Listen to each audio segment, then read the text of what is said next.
Speaking number 2, Casey DeLorme. Smirk. Smirk.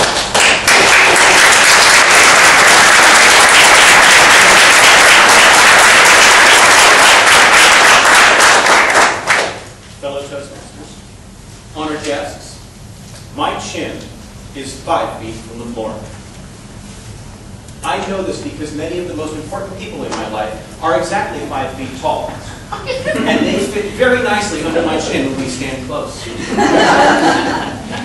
A surprising percentage of my girlfriends have been 5 foot tall. This is very convenient because I can see over them at sporting events and concerts. My mother also is 5 foot tall.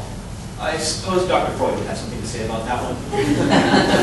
And her father, my Grandpa Ed, 5 foot tall.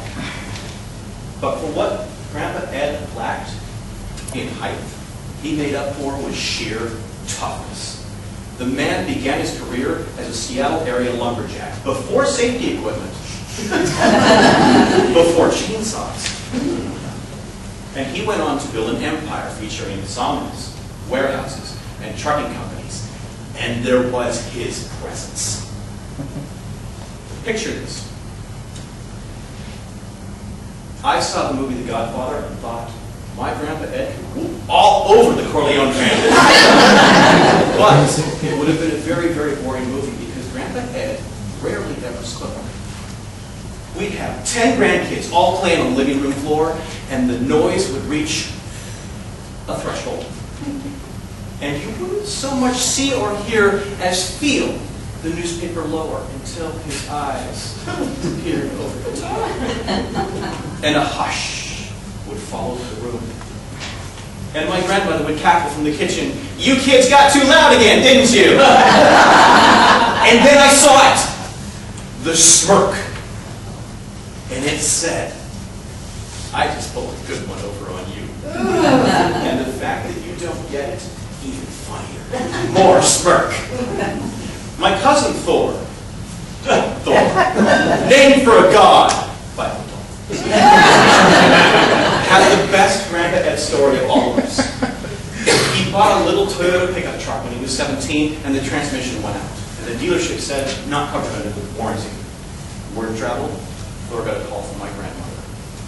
"Thor, your grandfather heard about your transmission, and he's not happy about it. Would you show up tomorrow morning at 9? It's Grandpa Ed. You don't say that. Grandpa Ed and Thor pulled into the dealership. Thor saw the manager who told him no. Grandpa Ed looked at him with a look that said, "Stay." So the rest of the story is relayed as Thor saw it from behind the windshield of the truck. Grandpa Ed hopped out of the truck, walked up to the manager. They shook hands. The manager crossed his arms. Grandpa Ed just stared. Unmoving.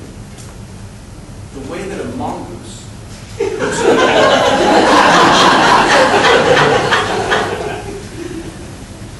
The manager shook his head. Grandpa Ed continued to stare, and Thor said, "He might have raised an eyebrow, but I could be hyperbolized." The manager gave what was clearly a negative gesture, and Thor said, at this point, Grandpa Ed tilted his head. And Thor said, my reaction was visceral, like, "Ooh, snap!" And the manager's next reaction was more of a plea than an argument. Grandpa Ed came back to the truck, got in. The manager came over to Thor's window and handed Thor an estimate. $75 total, hazardous waste disposal fee. And Thor said, I looked over at the old man, and he's all smirking. My own Grandpa Ed story is considered family myth. I heard him speak.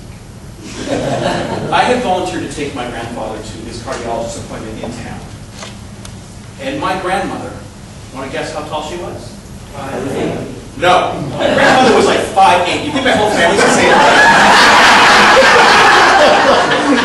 Grandma's instructions were specific to me. She said, Casey, make sure to get all the prescriptions filled because Grandpa Ed will only take the ones that he wants or likes. Remember, this is a man who, when told he needs to eat more vegetables, convinced the doctor that bacon counts. Even the bacon was convinced. convinced. At the end of the appointment, I'm sitting with Grandpa Ed, writing down the prescriptions. He's putting his shirt back on, and I feel something looming. I look up. He's looking right at me. "Casey," he said, "you know that story in the Bible where the burning bush speaks?" That's how it felt. And there was no preamble. He just began talking. Advice on love and family, business philosophy, the fact that you can actually see Russia from Alaska. And the clock on the wall passed an hour, and I'm standing and looking at this man who intimidates me, who I've never heard speak before, and the only thing that I can think is, I have no idea how to make you shut up. And then suddenly, just as he started, he stopped. Silence. Night was falling as we got back in the car to head back home. And my grandmother called me on the way. She said, "Did you get the prescriptions?" "Yes, Grandma." And he talked for over an hour. To the doctor? No, to me. That's one I'll believe when I hear it. I took a draft of this speech and I gave it to my own mother. And her response to this part of the story was, "Yeah, right." My only solace is that as I ended that call with my grandmother and closed the phone and put it back down on the console, I caught a glimpse of my Grandpa Ed just as the streetlight lit up the car and his face. And it was ear to ear. Mr. Toastmasters.